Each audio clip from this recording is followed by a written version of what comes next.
Big weekend. We continue our coverage as well of what's happening at the DA Congress. Yesterday we heard from the leaders as of this hour. In fact, an hour ago, it was the delegates had made their way back to the Congress out at Gallagher Estate in Midrand. They are busy casting their votes. That will continue till 9 o'clock this morning, we understand. And then Faith Mangope with us throughout this morning as well. Hello to you, Faith. So voting underway now. I understand hearing earlier this morning that the results will be at 2:30 this afternoon. Let's bring you the latest now on the DA Congress.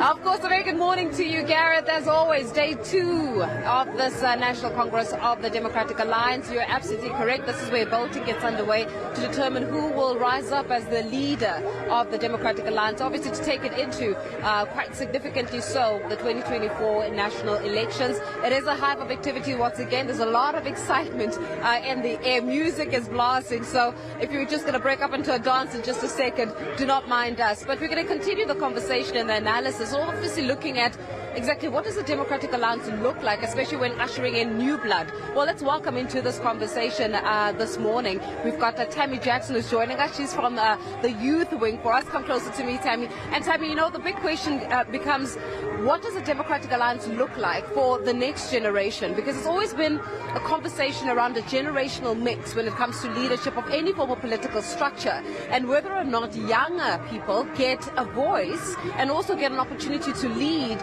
in their various structures. Your take on it? So thank you for having me this morning, and good morning to all your viewers. I think when it comes to representation of younger people inside the DA, or any political party for that matter, I definitely believe that the Democratic Alliance is light years ahead of any political party when it comes to women representation within our structures. What does the future look like for young people in the DA? Well, quite frankly, I can say it looks very bright. If you look at our local government caucuses across the country, if you look at our parliamentary caucuses, if you look at our legislatures across all provinces in the country, the DA has been at the forefront of giving space to youth in order to represent a number of issues that impact South Africans. And something I also think that is very important is that the DA is the only political party who actually has a special academy targeted to develop youth who are interested in politics. So I think when it comes to youth and youth representation, the DA is definitely light years ahead of that. Well, when it comes to the DA youth and their preferred candidate of leader going into the 2024 elections, because that's going to be crucial, right? We're sitting right now with the country with a despondent youth. Young people in this country do not want to vote, right? They do not want to vote because they feel as though there's no political party that represents their needs. And the Democratic Alliance is not necessarily removed from this. You're part and parcel of the bigger discourse, and the bigger problem here is that you struggle to get a hold and to champion the cause for young people, or have the greater discourse of young people actually believing that you can deliver. So from your perspective, who would be that right person to take into 2024 to actually muscle up the youth vote? So as you may know, and as our viewers may know, one thing that the DA always repeats at every Congress ad nauseum is the fact that structures as a collective do not endorse candidates. We obviously value individuality, and so as individuals we endorse candidates. And so I cannot say, you know, all right, come on, Sammy. Give me as an individual. Who's that person? Okay. As an individual, as a member of this party, I personally think that John Steenhuisen is the best candidate to take the party forward to 2024 and beyond. I think that John has proven to be able to sort of get the party working internally first, and then of course that has translated into better communication to the public over time. I think that we've been able to sort of go back to our principles as a liberal party, which I do think has been lost over the course of a few years under former leadership, and I think that John has been able to sort of bring that culture back into the party. And so I do think that he is the right person to take the party to 2024, and I don't believe that young people don't see a future for themselves in the DA, or that they think the DA is not the party who can take South Africa forward. I think that if you look at many of our young public representatives in the party, that in and of itself speaks volumes about how seriously the DA takes them. I completely hear you, but it's not necessarily about the party as well as the internal politics of the party. It's about the workings of the country, right? So never mind for John Steenhuisen's ability to be able to provide some form of structure and voice for young people within the Democratic Alliance, but it's about whether or not South African young people are able to identify with him. You think black South African young people look at John Steenhuisen and say, that's my leader of choice? Your take? Look, one thing I can say is that when it comes to issues of identity, I think that so many South Africans are beginning to see that when it comes to competence, when it comes to who's able to do the job, it's not about race. It's about who the best person is, who raises their hand and says, I want to represent the interests of this group or that group, and I believe that I have the solutions to take, whatever issues forward. And so I think that this issue of race has completely almost died down, and I think the ANC is part of the reasons why people no longer, see race as a reason to vote for a particular party. And I mean, if you look at the DA, if you look at around you, across the venue today, the visual speaks for itself. We are the most diverse party in the country. You'll never see this type of optics at an EFF rally, at an ANC rally, at a PA rally. We definitely can give you credit for having a very diverse constituency. But there's diversity, then there's equality, and then there's equity. It doesn't work, or it does not matter whether or not we've got a mix of people. What matters is that the mix of people have got equal opportunities in this country. In the current discourse, we do not have that, right? South Africa is seen as the most unequal country in the world. Young people are sitting with an unemployment rate of over 60%. These are the real true statistics and reflections of the country, which unfortunately not many political parties have been able to address, including the governing party, quite effectively. So what's the Youth League or the youth version of the Democratic Alliance going to do differently about it? And do you really think the DA can solve the issues of inequality, not gender mix and diversity mix, but proper equality? So I think if you really want to speak about equality, the DA believes in the principle of equality of opportunity, not equality of outcome. And that principle essentially speaks to the fact that we want every young South African, not even young South African, we want every South African to receive equal opportunities. We want to be able to assist people who are not born, into, sort of economically advantaged circumstances, people who actually come from disadvantaged communities. That's how we advocate for this principle. And I think that the DA Youth has been one of the few youth structures in the country who's been driving the issue of the National Youth Development Agency, for example, who we believe isn't really, fulfilling its function. I mean, almost over 20% of its budget is allocated to salaries alone, and board members receive R500,000 just to attend about 10 board meetings every year. That is unacceptable. And so I think that if we really want to address the issue of equality in this country, we need to have a conversation about opportunity and what the role of the government is to create jobs and give those opportunities to young people in order to change their lives. Sammy Jackson, much appreciated for your time. All the best. I know that you're going to be going inside and obviously having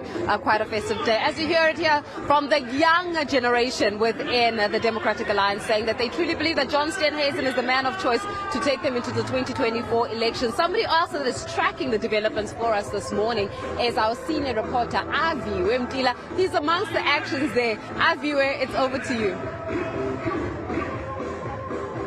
Faith, I'm sure you'd agree with me that it's literally a vibe at the Gallagher Convention Center as these 2,000 voting delegates of the Democratic Alliance make their way inside to cast their vote. Of course, they're voting for the federal leader amongst other of the positions that are vacant. We know the two positions that aren't vacant, uncontested, is the position of federal chair held by Helen Zille, as well as the position of federal finance chair. That is a position that Dr. Dion George will hold once more. In fact, I want to get word from some of these voting delegates as they make their way inside. Maybe let's find out how their vote is going to go. Let me start with you. Hello, ladies. Good morning. I'm from Western Cape. My name is Bridget Marcus. I represent Ward 25. What I want from the DA especially is to get corruption out. We must get corruption out so we can stop with the load shedding. Yeah. Thank you, guys. So, which candidate do you think will serve that position as federal leader? I think that will do that mostly is John Steenhuisen. That's correct. Thank you. Okay. Let's get some more views, ma'am. Good morning. Councillor from Tshwane, let's get your views on what do you want to see happen here. I think the DA is proving today what they can do. They are on time, they organized, they've got backup plan B, C and D, and that is exactly what we will have for the future. Is absolutely control and punctuality. We can do it. The DA is absolutely on their way to be the best. And of course, we're looking at the advent of coalition government on the national scheme of things. Which of the two contenders for federal leader do you think is the right person to steer the DA in that ship?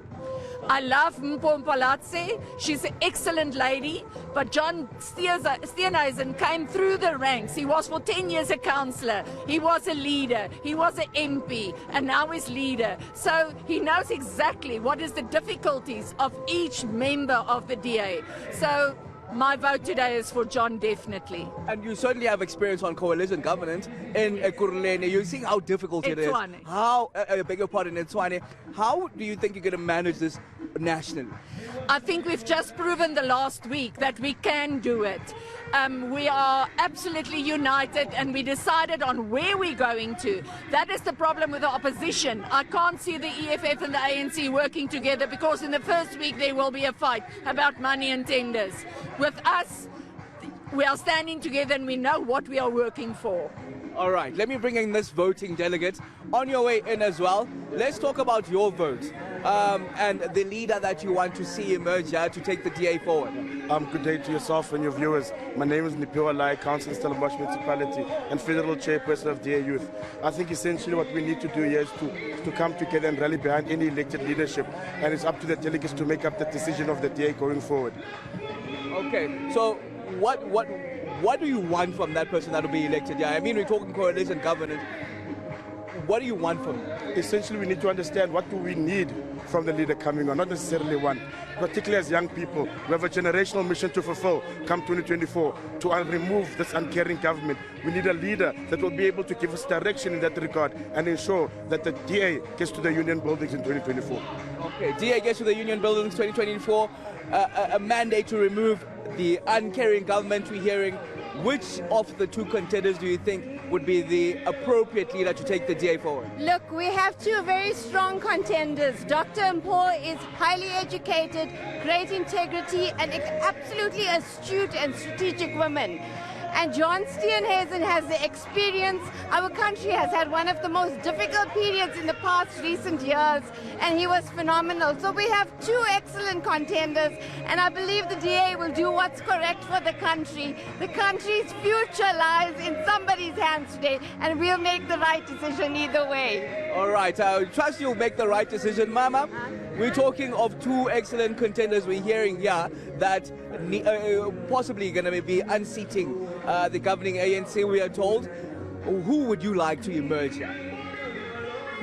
And to be truly, my vote goes for John Steenhuisen today, because we want corruption out, we want the yellow t-shirts out, we want to take over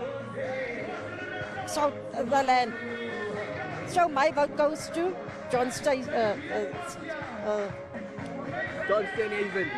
John Steenhuisen, of course, one of the two contending for that crucial position of the federal chair of the Democratic Alliance.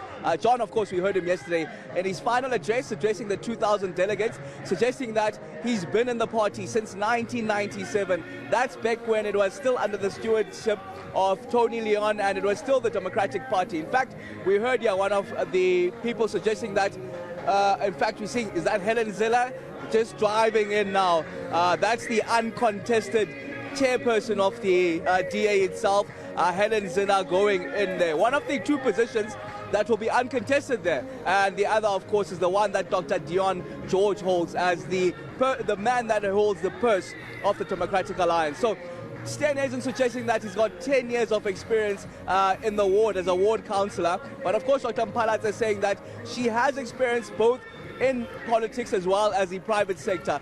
In politics, she came in as the MMC of Health in Johannesburg, and also saying that she was mayor of the biggest municipality in the country, that's Johannesburg. So saying that she's fit and ready for the job and to lead the Democratic Alliance and also bridge the trust deficit within the party as well as the electorate in the ground, saying that she wants to demystify the myth of the DA being a white-only party, something that she says she has experienced as when she joined the party and saw that, in fact, it does cater for the broader society. So, of course, we're going to hear the final outcomes of the voting that's happening now until 9 o'clock.